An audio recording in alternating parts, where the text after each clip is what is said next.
What's going on, YouTube? Sean here with my good buddy Steve. Welcome in, sir. Hello. We just got done seeing Spider-Man Across the Spider-Verse, and we're here to give our thoughts on it. I guess start out spoiler-free, but overall consensus, really good. Fantastic. Fantastic from start to finish. Now, confession time. I'm somebody who just didn't get into the Spider-Verse all that much. I wasn't that into the first movie. I watched it maybe like 2 or 3 times, but it's just a movie I never got quite into. This one, on the other hand, had me hooked really from the get-go all the way to the very end. So many different animation styles integrated into one film, including some live-action stuff. It's really one of the most visually stunning films you'll ever see in terms of animation and how it kind of pushes the envelope.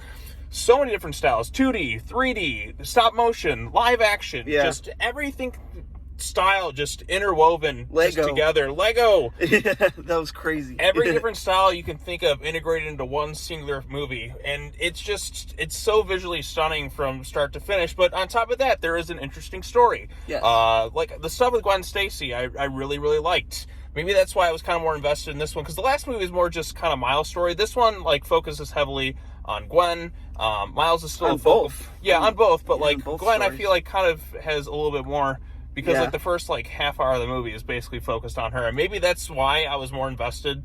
Because unlike the first one, this one kind of gets going right from the very get-go and just kind of doesn't stop really till the very end. Yeah, there's some moments that kind of drag. Some of the family melodrama, I feel like, okay, we've kind of done this before in countless other Spider-Man movies, but there's at least a visually interesting thing that's kind of going on throughout the film with the different styles and just kind of like the different characterizations and all that going on here, and the different Spider variants, if you will. You have Spider-Gwen, you have Miles, you have Spider-Man 2099, you have other cameos sprinkled in. Too many to say and count, man. Yeah, it's so overwhelming at times that it's like you kind of have to see it at least more than once to really kind of grasp all that's going on, because this is a big, huge movie. It's so big, in fact, that it doesn't really have a true ending, because it's continuing next year and beyond the Spider-Verse. And based on all the craziness that went on in this one, I can't wait to see how they up the ante with the next one. It's like what are they going to do now? Because we have a rough idea of where it can go, but how are they going to kind of stretch that out? What else are they going to add to the story is what I'm really curious about with that one. Because this one, it's just, there's so much going on. And it balances it pretty well. Sometimes it can be a bit overwhelming because there are so many kind of characters thrown at you. And some are kind of just more minor appearances, and they don't take up too much. Not everyone's great. I thought Spider-Punk was kind of annoying a little bit at times. And then Peter Parker from the last movie is now has his daughter Mayday, and I don't know, they kind of make him a bit of a doofus, a little bit too much, I think, at times, to where he's bringing his daughter into dangerous missions. I'm like, dude, come on, just leave her at home. But he's just a little too clueless. I mean, I'm sort of even when Tobey Maguire went emo Peter, that was some funny shit. But this is just kind of pushing it a little bit. It wasn't quite that funny for me, but there's still a lot going on. Now, you, sir, I've rambled on a bit. I mean, I loved the first one. I thought it was great. I think this one is way better. Right, way better. Way better, just from how you said it. It's a beautiful movie. It's visually stunning with the animation style, all the different kinds kind of mashed into one, two in some parts. I thought was fantastic. The story was wonderful. It had a good balance of Gwen and Miles kind of stories intertwined. I thought the music was wonderful. I thought the characters were wonderful, and you got to see, I guess, spoiler now, but the different types of universes for some of the Spider-Men, and I thought that was wonderful.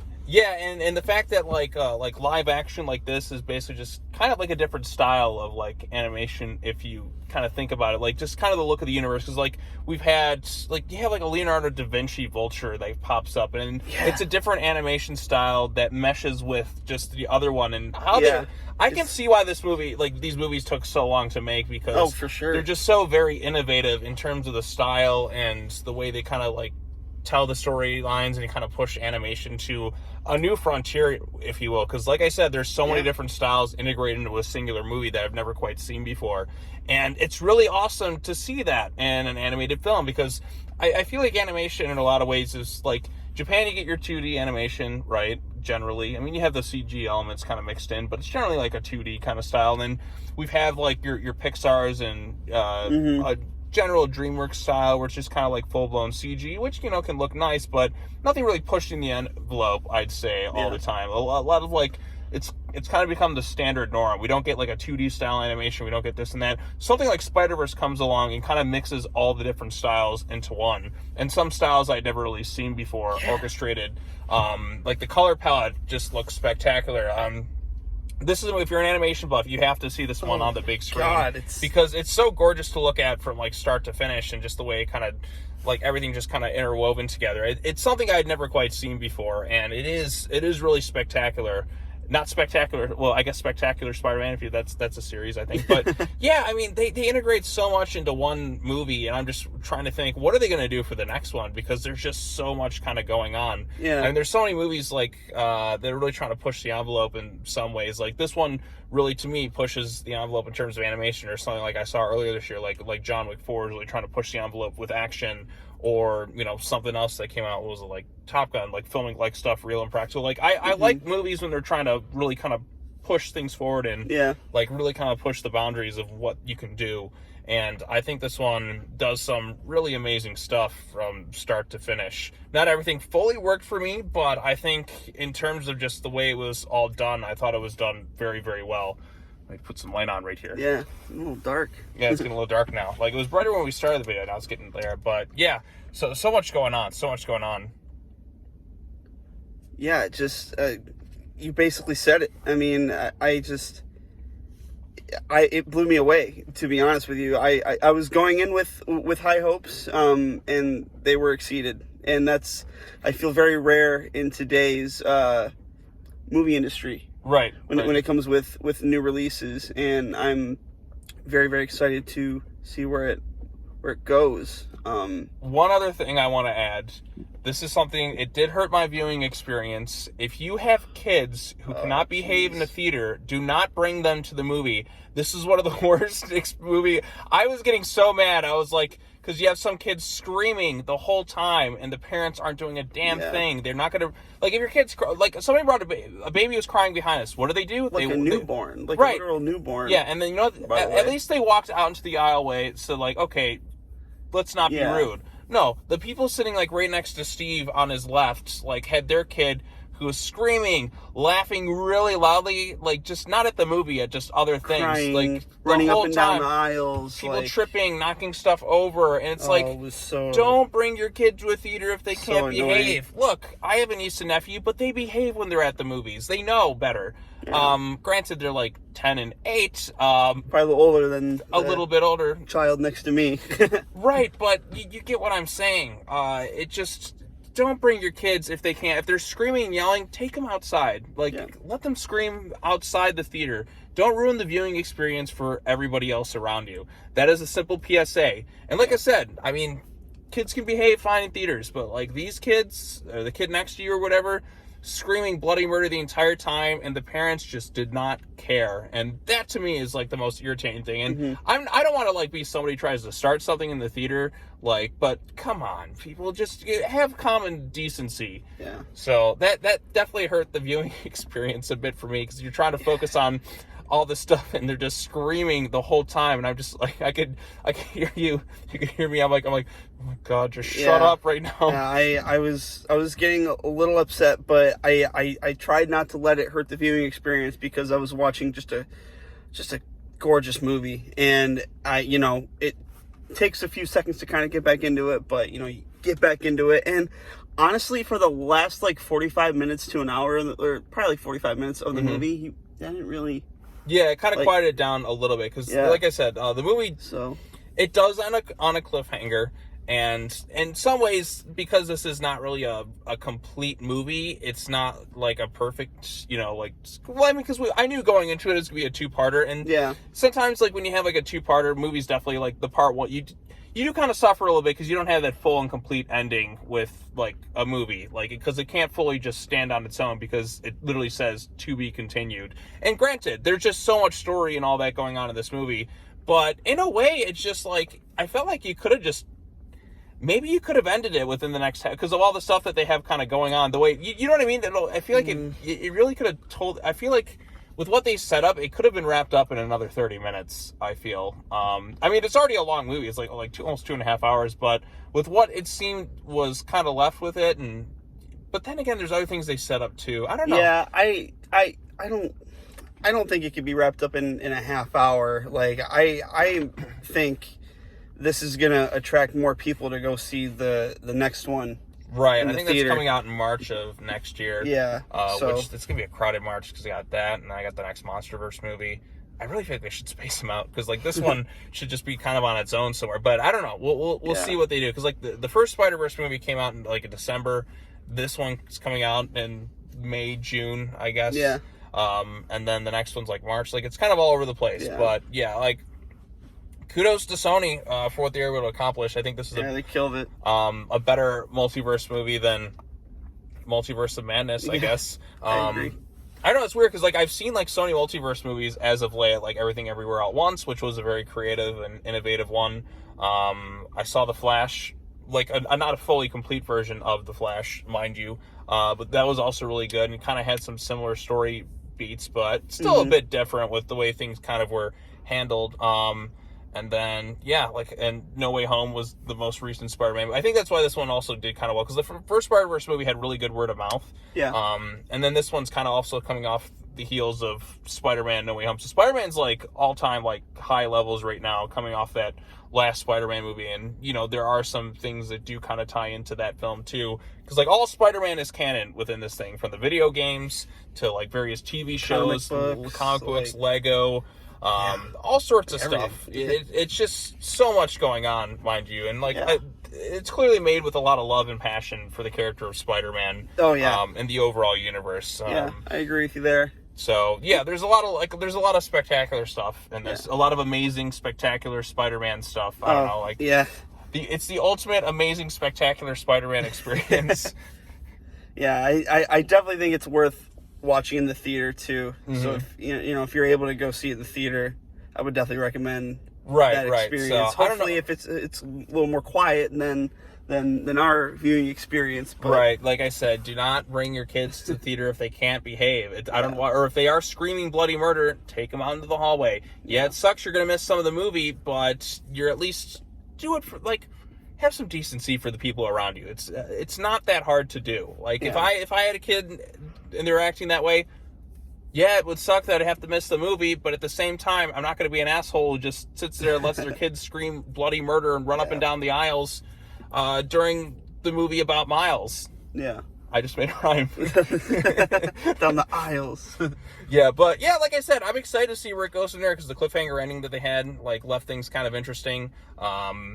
The kind of way things develop between like Miles and Gwen is interesting so far. Spider-Man 2099, I would have liked to see a little bit more of him. Because they kind of touch upon him and his origin. Like it's kind of just like almost like an exposition dump that kind of happens, but it's like rather quickly. They didn't really do much to set up. He's kind of introduced right away. Like he's shown in like the opening sequence, and it's a pretty great sequence from an animations perspective, like with Gwen and like her dad and all that. Like that stuff with her and her dad was really exciting to watch too.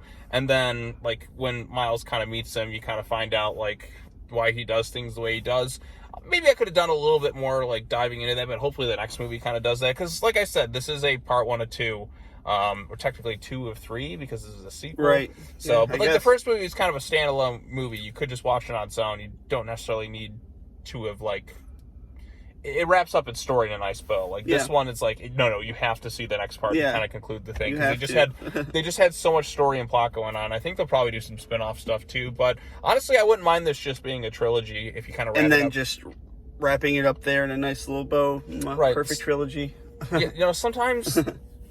Trilogies are fine. Sometimes you don't need more, and then sometimes you have things like really disjointed trilogies where They clearly are making up things as they go along. Yeah. Like when the recent Halloween trilogy. Oh like, my lord. Yeah. We'll get to that later on this year, which should be we got to conclude that story. Should be fun. It should be a lot of fun, but I'm trying to think of anything else to kind of add to this thing, because I really did have a good time with it. Is it my favorite animated film of all time? No. Was I like crying or bawling at certain scenes? No. Was I invested from start to finish? Yes. 1000%. 1000%. I think this is a really good Spider-Man movie. One of the best for sure. Top 4 for sure. I say it because, like, you know, Spider-Man 1 and 2 are my 2 favorites, and I really liked No Way Home. At least kind of like the stuff with the Raimi, Tobey Maguire, Andrew Garfield stuff, like seeing the 3 Spider-Man come together. Like the first half of that movie, it takes it. Once the other Spider-Man kind of show up till the end, like once Dafoe and the villains kind of come into play, that's when it gets really good for me. Because the first half is just kind of like the leftover, not so great stuff from like the other Tom Holland movies, but like the second half like really kind of picks up. But like this one might even be better than that, because like the second half of like No Way Home I think is like really good when you get to all the characters coming back, and the way it's kind of done and handled and stuff. Definitely had a better villain in No Way Home because you have Willem Dafoe just yucking up the scenery.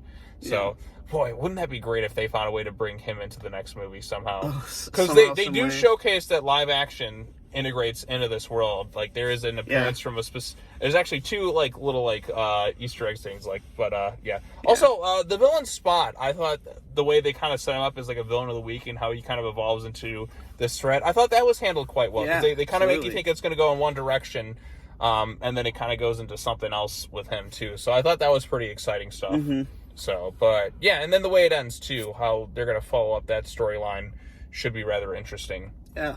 So, is there anything else you want to add to it? Or I just thought it was great. I touched on it like a little bit earlier, but just the overall music of the movie I thought was fantastic. Yeah, the score was pretty good, because like the last movie like was more like, I felt like it had more of like more songs than like orchestral, I feel like. You still have like songs in here, but it's not as overpowering as, like, it's not as frequent as in the last movie was. Like this one felt like there was more of a score to it. And I think the score was a little bit stronger than the previous film.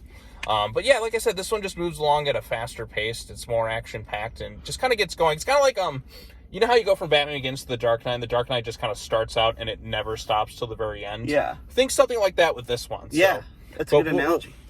We'll have to wait and see how it kind of wraps things up with the third film, but hopefully they don't screw it up. I mean, with this creative team, I mean, they shouldn't. I can't see it being bad in any... It'd be difficult to do that. It'd be difficult to do, but it's always hard to do the third movie. Like, the third movie is the hardest one to do. You've had instances where the third movie is the best. War for the Planet of the Apes is the best of those 3, although now they're making a 4th one, so is it... You know, we'll see what they do for there. But, yeah, so I can't think of anything else to really add. I think we've talked long enough. Yeah, I think we covered everything. Moral of the story, don't bring whiny, yelling kids into the theater if they can't behave. Animation, I like the way we're pushing the envelope with this one. Visually, just a stunning film from start to finish. And, like, for me, it was just like I was so immersed with it all. With the different styles and that integrated, I'm just like, oh, it's just so stylistically cool. I can get this, and you can get that, and then you can get this, and then that, and just... And you also have all the Easter eggs and cameos of sorts. So they better have some really cool ones saved for the next movie, because I'm like, they showed a lot in this one. So yeah, they did. It's pretty overwhelming at times. So maybe sometimes a little too overwhelming, because there is so much going on the screen at once that you just can't keep up with it all. It just means you got to watch it again. This means you got to watch it again to get the full experience. Go see this in the theater more than once, because I think it deserves it. Yeah, I'd say, like, if you get a chance to check it out again. I thought they did really well. So, and like I said, this is coming from somebody who didn't care much for the first movie, like the Into the Spider-Verse. I thought it was just all right, like leaving that theater, and then watching it again, like just the other day. I just thought it was all right. This one I thought was great. So, there you go. All right, well, that's all I got to say. Thanks so much for joining me, Steve. Of course, always a pleasure. Fantastic as always. Go check out Spider-Man Across the Spider-Verse, and then post your comments down below. I mean, most people have probably already seen it. This is Tuesday, but if you haven't seen it, go check it out. Go see it. Go see it. Really good stuff. What are you doing? Yeah, what are you doing? Why are you watching this? What are you doing watching this thing?